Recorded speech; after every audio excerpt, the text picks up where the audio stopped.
So for any outcome you want, perfect weight, perfect sugar, perfect blood pressure, perfect corporate life, perfect team building, communication, financial condition, social life, they are resultant of your conscious and subconscious, दोनों की sinking के result हैं।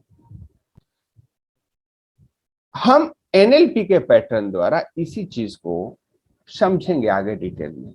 अभी हम आप लोगों को कुछ डिस्टिंक्शन, कुछ शब्दों की जानकारी दे रहे हैं जिसके द्वारा हम लोग आगे प्रैक्टिस करें। अब तीसरी चीज जो आज हम जानने वाले हैं उसका नाम है इकोलॉजी। इकोलॉजी मतलब होता है पारिस्थितिक। इकोलॉजी को अगर डिक्शनरी मीनिंग में देखा जाए तो study of organism, the environment and how the organisms interact with each other and their environment। ये जो पूरे संसार की गतिविधियां हैं उसका एक सर्टेन पैटर्न है और वो पैटर्न फिक्स हो गया है, उसको हम पारिस्थितिक तंत्र बोलते हैं। जंगल में घास, हिरन और शेर एक हिसाब से पारिस्थितिक तंत्र के हिस्सा हैं। समझिए, अगर शेरों की संख्या ज्यादा होगी, जरूरत से ज्यादा हो गई, तो सारे हिरणों को खा जाएगा, और जब हिरन को खा गया तो जब जानवर खत्म हो गए तो शेर अपने आप भूखों मरने लग जाते। उनकी संख्या कम होती है तो अन्य जानवरों की संख्या बढ़ जाती है। जब हिरन की संख्या ज्यादा होगी तो घास को खत्म करेंगे, कोई भी पेड़ पौधा को होने नहीं देंगे, तो फिर उनको कंट्रोल शेर और वो जंगली जानवर करते हैं, मांसाहारी जानवर करते हैं। तो एक पारिस्थितिक तंत्र का निर्माण होता है, यह इसका लिटरल डिक्शनरी मीनिंग है। लेकिन एनएलपी में इकोलॉजी क्या होता है? तो एनएलपी अध्ययन करता है आपके माइंड का। आपके माइंड में जो भी नई चीजें आप लाते हो, उन चीजों के द्वारा आपके इंटरनल और एक्सटर्नल वर्ल्ड में बहुत सारे डिफरेंसेस क्रिएट होते हैं। यस दोस्तों, उन डिफरेंसेस की वजह से आपके जो लाइफ में चेंजेस आते हैं उसे आप कैसे एडजस्ट करते हैं, एनएलपी में इसी चीज को जानेंगे। और इसके तीन पैटर्न है, internal ecology, external ecology and convergence. तीन चीज को हम समझें। अब इंटरनल इकोलॉजी की बात करें। आपका कोई भी नया पैटर्न आपने डेवलप किया, उससे आपके मन में बदलाव आए। मान लीजिए कि आप स्कूल के समय में हैं और कोई ऐसा कार्य करते हैं जो पहले से नहीं किए हुए हैं। आप रोज होमवर्क बना के ले आते थे और आज होमवर्क नहीं लेकर के गए। आपने एक पैटर्न को चेंज किया। अब उस दिन क्या होता है, आप पूरे दिन इस भय में रहते, आज अगर कॉपी चेक हो गया तो, आज अंग्रेजी के सर ने दिया था तो हम भगवान से प्रार्थना कर रहे होते थे, ये भगवान आज मास्टर बीमार हो जाए तो स्कूल नहीं आए। कितने लोग ऐसा कभी ना कभी कल्पना किए हैं कि आज बढ़िया होता मास्टर जी बीमार हो जाते कि स्कूल ही नहीं आते तो मेरा होमवर्क चेक नहीं होता। क्या बात है, सभी मेरे जैसे ही हैं। ग्रेट। तो हुआ क्या, एक जगह आपका कुछ मिसिंग है और उसका इंपैक्ट बाद में भी है।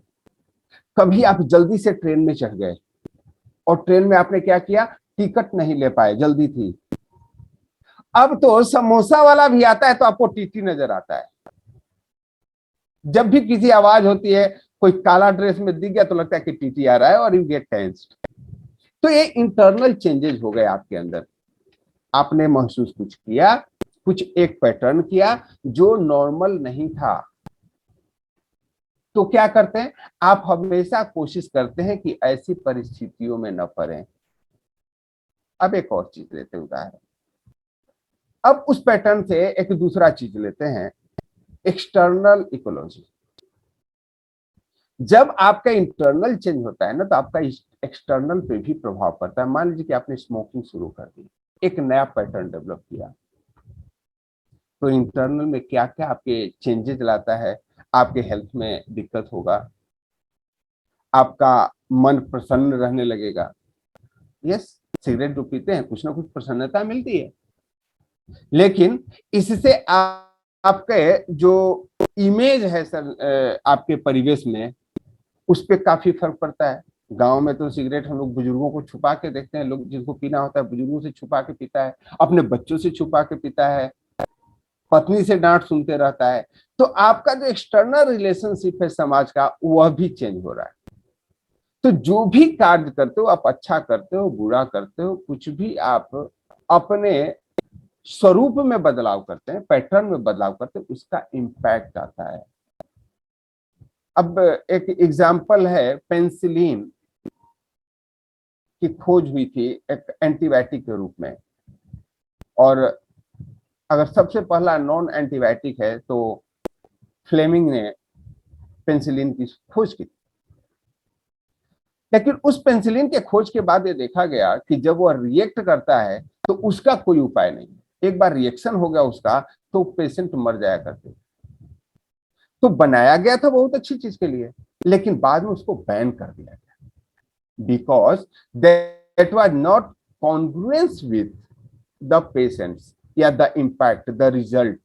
तो आपके भी जीवन में बहुत सारे चेंजेस आते हैं, यह आपको देखना है कि वह चेंजेस हमारे जीवन को कितना इम्पैक्ट कर रहे हैं, वह मेरे लिए बेहतर है या नहीं बेहतर है। हम परिस्थिति भर किसी से गुस्सा कर लिए, और उस समय तो गुस्सा आया साहब, लेकिन उसने हमारे पूरे तंत्र को झकझोर दिया। अच्छा खासा रिलेशन था किसी के प्रति, वो रिलेशन समाप्त हो गया। अच्छे खासे बातचीत आते थे, और क्यों हुआ? क्योंकि आप उसे एक इंटरनल चेंज लाए, you got reactive on that point of time. अब इन सारी चीजों को अगर आप समाहित करेंगे तो every day we get changes. अब चेंज को क्यों नहीं करें जी, हम तो यहाँ माइंड चेंज पे ही बात करने आए हैं। NLP the system to change your mind. अब आपको यह देखना है कि जो भी चेंजेस हम ला रहे हैं, जो परिवर्तन हो रहा है, वह पॉजिटिव परिवर्तन है या निगेटिव परिवर्तन है। आपको हर एक गतिविधियों में इस चीज को देखने की जरूरत है, और यही एक रूपता लाएगी, और आप उसी हिसाब से डिजाइन हो जाते हैं। अब जैसे खड़े हैं ट्रैफिक पोस्ट पे, और आप लोगों ने महसूस किया होगा रेड लाइट हुआ, आप खड़े हैं, और उसमें कुछ लोग हैं जो उसमें भी पार कर रहे हैं। ऐसा होता है क्या कि आप रेड लाइट पे रुके हुए, और उस समय भी पीछे से लोग आ रहे हैं, लेफ्ट से आ रहे हैं, राइट से आ रहे हैं, एंड यू गेट टेंस्ड। आपको उनके प्रति ना झल्लाहट होती है, घृणा होती है। मन ही मन अगर गाली देने का अभ्यास है तो आप गाली निकालने लग जाते हैं। अब देखिए, आप कुछ नहीं कर रहे, लेकिन you are sync with that pattern कि रेड लाइट है तो रुकना चाहिए, और जो नहीं रुकते हैं उससे आपकी तारतम्यता नहीं बनती है, आप उसके बारे में निगेटिव सोचने लगते हैं। और यही हम जीवन में हर एक जगह करते हैं। तो करना क्या चाहिए? तो हमें तीन चीज को ध्यान रखना है। जब भी कोई नया पैटर्न आप अपने जीवन में लाते हो, तो यह देखो कि इसमें, इस पैटर्न को चेंज करने में हमें गेन क्या हो रहा है, हमें क्या फायदे मिल रहे हैं। जैसे आप लोगों के पैटर्न में चेंजेज आए, बहुत सारे लोगों को सुबह जगने का अभ्यास नहीं था, लेकिन आप चेंज लाए, मॉर्निंग मिरेकल मॉर्निंग में ज्वाइन कर रहे हैं। अब इसने आपके बहुत सारे चेंजों को चेंज किया। आपका हो सकता है नींद पूरा ना होता हो, शाम में लेट से सोने की आदत थी लेकिन जल्दी जग गए, तो दिन में स्लीपी महसूस करते हो, 2 दिन 4 दिन 5 दिन। जब तक आप इसको कॉन्शियस से अनकॉन्शियस पैटर्न में नहीं होगा, you will get the problems. लेकिन इस पैटर्न के बाद आपने क्या महसूस किया, यह आपके लिए पेनफुल है या गेनफुल? अगर गेन है तो आपको इस चेंजेस को स्वीकार करना होगा और अपने अनकॉन्शियस तक पहुंचाना होगा।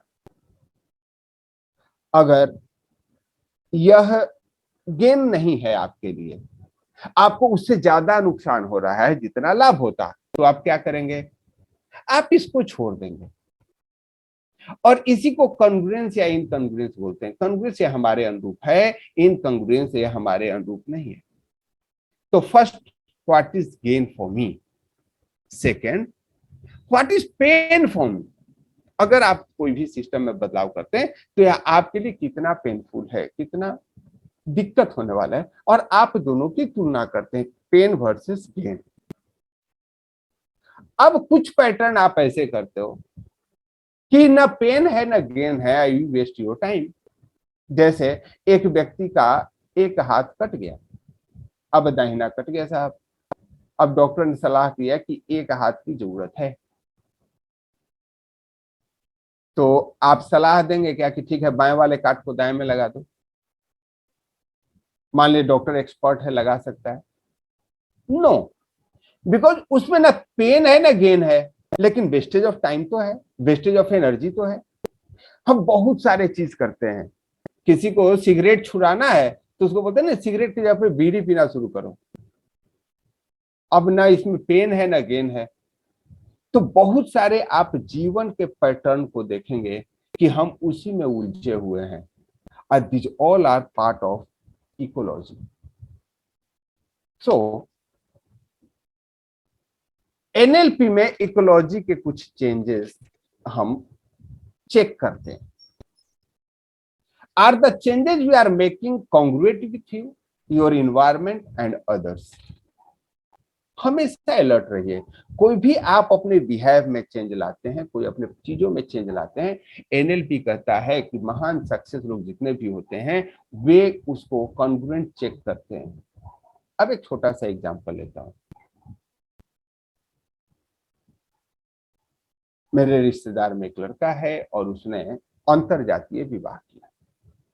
अंतरजातीय विवाह किया तो वहां वीटो लगा हुआ है, मां करे कि बेटा अगर तू शादी कर लिया तो मेरे से तेरा कोई मतलब नहीं।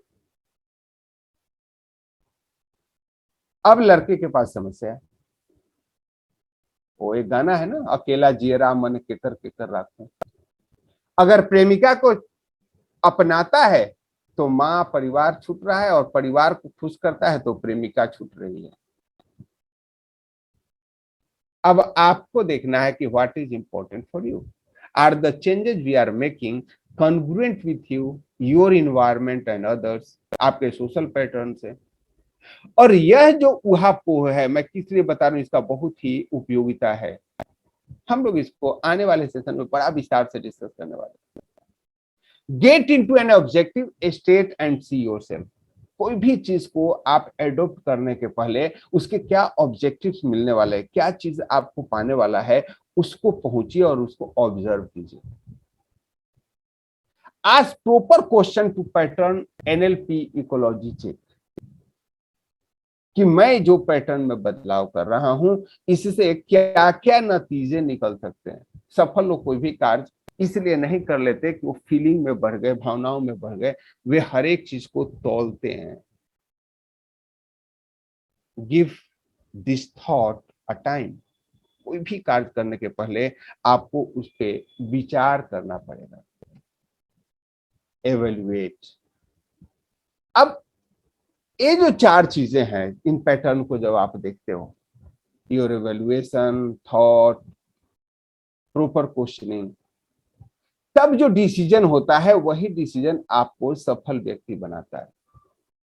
जिसमें बहुत सारे डिसीजन आपने एक समय ले लिए और आगे चल के लगा कि वो डिसीजन काम नहीं कर रहा है, उस डिसीजन के उस पैटर्न की वजह से आप बहुत डिस्टर्ब हैं।